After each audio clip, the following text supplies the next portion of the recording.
नमस्कार। हाल ही में जो आरआरबी ग्रुप डी की परीक्षा हुई वो सिर्फ एक टेस्ट नहीं बल्कि एक पहेली की तरह थी। आज हम यहाँ सिर्फ जवाबों की एक लिस्ट लेकर नहीं बैठे हैं बल्कि इस पहेली को एक साथ मिलकर सुलझाने वाले हैं। मकसद ये है कि हम समझें कि सवाल आखिर आ कहाँ से रहे हैं और क्यों, ताकि अगली बार तैयारी एकदम पक्की हो। तो चलिए शुरू करते हैं। तो सबसे बड़ा सवाल यही उठता है कि ये जो लेटेस्ट पेपर हुआ, ये हमें असल में सफलता के बारे में क्या सिखाता है।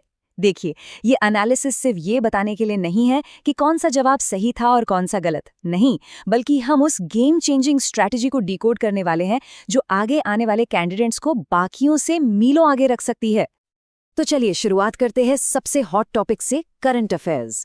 इस बार के पेपर ने एक बात तो बिल्कुल साफ कर दी है कि सिर्फ हेडलाइंस पढ़ लेना काफी नहीं है, आपको डिटेल्स में जाना ही पड़ेगा। मतलब नेशनल अवार्ड से लेके इंटरनेशनल समिट्स तक सवाल हर जगह से उठाए गए थे। और देखिए, पहला ही सवाल इस पैटर्न को एकदम क्रिस्टल क्लियर कर देता है। सवाल क्या था? 2025 में टोटल कितने पद्म अवार्ड्स दिए गए? और जवाब था 139। अब ये सिर्फ एक नंबर नहीं है, ये एक बहुत बड़ा इशारा है कि आपको एकदम सटीक, एकदम एग्जैक्ट आंकड़ों पर ध्यान देना ही होगा। लेकिन कहानी यहीं पर खत्म नहीं होती, क्योंकि देखिए, सिर्फ 139 का नंबर याद कर लेना काफी नहीं था। असली खेल तो इसके ब्रेकडाउन में था। 7 पद्म विभूषण, 19 पद्म भूषण और 113 पद्मश्री। और ये इस बात का पक्का सबूत है कि एग्जामिनर अब ऊपर ऊपर से नहीं पूछ रहे हैं, वो अब आपकी डीप नॉलेज को टेस्ट कर रहे हैं। और ऐसा नहीं है कि फोकस सिर्फ नेशनल इवेंट्स पर था। सवाल G7 समिट से भी आया। पूछा गया कि 51वां G7 शिखर सम्मेलन कहाँ हुआ, और सही जवाब था कनाडा। तो इससे एक बात तो बिल्कुल साफ हो जाती है, एक कैंडिडेट से ये उम्मीद की जा रही है कि वो ग्लोबल स्टेज पर क्या हो रहा है उस पर भी अपनी पैनी नजर रखे। करंट अफेयर्स से ही एक और पिन पॉइंट डेटा वाला सवाल था करप्शन परसेप्शन इंडेक्स 2024 में इंडिया का स्कोर क्या था? जवाब 38। ये जो ट्रांसपेरेंसी इंटरनेशनल का स्कोर है, ये एक और परफेक्ट एग्जाम्पल है कि कैसे इंपॉर्टेंट इंडेक्स के नंबर्स सीधे सीधे पूछ लिए जाते हैं। अब जरा इस चार्ट पर नजर डालिए। ये इंडिया के 38 स्कोर को दुनिया के टॉप परफॉर्मिंग देशों के सामने रखता है। जैसे डेनमार्क, स्कोर है 90। ये कंपैरेटिव डेटा हमें क्या दिखाता है? यही कि सिर्फ इंडिया का स्कोर रट लेना काफी नहीं है, ये समझना भी जरूरी है कि ग्लोबल लेवल पर हम स्टैंड कहाँ करते हैं। अच्छा, तो करंट अफेयर्स से अब शिफ्ट करते हैं साइंस की दुनिया में और सबसे पहले उठाते हैं फिजिक्स को। यहाँ एक बहुत ही क्लियर ट्रेंड देखने को मिला कि सवाल सिर्फ थ्योरी रटने पर नहीं थे। नहीं, सवाल थे उनके प्रैक्टिकल एप्लीकेशन पर। मतलब कॉन्सेप्ट की समझ ही यहाँ पर सब कुछ थी। एग्जाम में लॉ ऑफ इनर्शिया यानी कि जड़त्व के नियम पर एक बड़ा ही इंटरेस्टिंग सवाल पूछा गया। अब न्यूटन का पहला नियम क्या कहता है? सिंपल सी बात है, कोई भी ऑब्जेक्ट अपनी जगह से तब तक नहीं हिलेगा या अपनी स्पीड नहीं बदलेगा जब तक उस पे कोई बाहर से फोर्स न लगाया जाए। और ये स्लाइड उस सवाल को एकदम परफेक्ट तरीके से समझाती है। सोचिए, जब कोई फुटबॉल को किक मारता है तो वो बहुत दूर तक जाती है। क्यों? क्योंकि उसका मास यानी द्रव्यमान कम है, तो उसका इनर्शिया भी कम है। लेकिन उतनी ही ताकत से अगर एक भारी पत्थर को किक मारी जाए तो क्या होगा? वो मुश्किल से हिलेगा। वजह? क्योंकि उसका मास और इनर्शिया दोनों ही बहुत ज्यादा हैं। है ना थियरी का एकदम शानदार प्रैक्टिकल एग्जाम्पल। फिजिक्स से एक और कॉन्सेप्ट बेस्ड सवाल था। सवाल ये था कि मेटल्स में टेम्परेचर और इलेक्ट्रिकल रेजिस्टिविटी के बीच क्या रिलेशन है। इसका जवाब ना बहुत ही सिंपल है।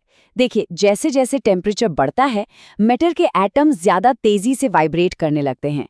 अब इस वाइब्रेशन की वजह से क्या होता है, ये इलेक्ट्रॉन्स के रास्ते में एक तरह का ट्रैफिक जाम लगा देते हैं, जिससे इलेक्ट्रॉन्स का फ्लो मुश्किल हो जाता है और बस रेजिस्टिविटी बढ़ जाती है। और सवाल सिर्फ थ्योरी पर ही नहीं थे, हिस्ट्री ऑफ साइंस से भी सवाल था। पूछा गया कि रदरफोर्ड का जो famous alpha particle scattering experiment था, उससे किस चीज की खोज हुई थी? और जवाब था एटॉमिक न्यूक्लियस यानी परमाणु का नाभिक। तो इससे ये भी पता चलता है कि साइंस में जो मील के पत्थर वाली डिस्कवरीज हैं, उनके बारे में जानना भी कितना जरूरी है। चलिए, फिजिक्स के बाद अब बारी है लाइफ साइंस यानी जीव विज्ञान की। यहाँ पर जो फोकस था वो बड़ी बड़ी चीजों पर नहीं बल्कि माइक्रो लेवल पर था, मतलब सेल्यूलर प्रोसेस और बायोलॉजिकल रिएक्शंस पर। तो देखते हैं कि इस सेक्शन में क्या क्या खास था। सेल डिवीजन पे एक बहुत ही सीधा साधा सवाल आया। माइटोसिस यानी समसूत्री विभाजन में क्या होता है? एक पेरेंट सेल से 2 डॉटर सेल्स बनती हैं।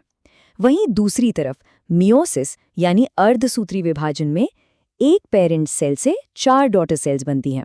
और ये जो बेसिक सा अंतर है, इसे जानना बहुत बहुत जरूरी है। और इसी टॉपिक से जुड़ा एक और सवाल था बाइनरी फिशन यानी द्विखंडन पर।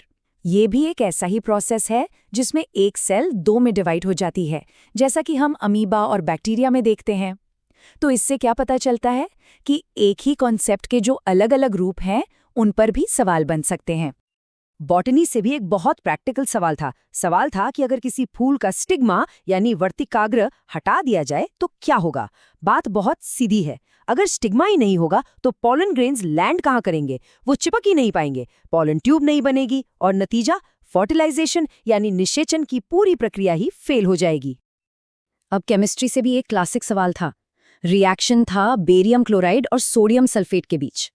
ये एक डबल डिस्प्लेसमेंट रिएक्शन है, मतलब दोनों कंपाउंड्स अपने आयंस की अदला बदली कर लेते हैं। और इसका रिजल्ट क्या होता है? बेरियम सल्फेट का एक सफेद प्रेसिपिटेट, मतलब एक सॉलिड पदार्थ बनता है जो नीचे बैठ जाता है। तो हमने करंट अफेयर्स, फिजिक्स और लाइफ साइंस इन सबके पैटर्न को तो डिकोड कर लिया है, लेकिन कहानी में अभी भी कुछ मिस्ट्रीज बाकी हैं। तो चलिए अब उन अनसुलझे सवालों पर एक नज़र डालते हैं और फिर बात करेंगे सबसे बड़े टेक अवे की। देखिए, हर एग्जाम के बाद कुछ सवाल ऐसे होते हैं जो पूरी तरह से याद नहीं रहते, धुंधले से होते हैं, जैसे सस्टेनेबल डेवलपमेंट गोल्स या 2025 के चाइल्ड लेबर के आंकड़े या फिर ऑपरेशन ब्रह्मोस से जुड़ा कोई सवाल। ये हमारी इस पहेली के वो आखिरी मिसिंग पीस हैं जिन्हें हम सबको मिलकर ढूंढना है। अगर किसी को भी इनमें से कोई सवाल ठीक ठीक याद हो तो नीचे कॉमेंट्स में ज़रूर बताइएगा। और अब सबसे आखिर में सबसे ज़रूरी सवाल, इस पूरे एनालिसिस को देखने के बाद तैयारी के लिए सबसे बड़ा, सबसे इम्पॉर्टेंट टेक अवे क्या है? क्या इसका मतलब ये है कि करंट अफेयर्स पर ज़्यादा फोकस करना है या फिर साइंस के प्रैक्टिकल एप्लीकेशन को समझना ज़्यादा ज़रूरी है? इस सवाल पर सोचना बहुत ज़रूरी है क्योंकि इसका जवाब ही अगली तैयारी की दिशा तय करेगा।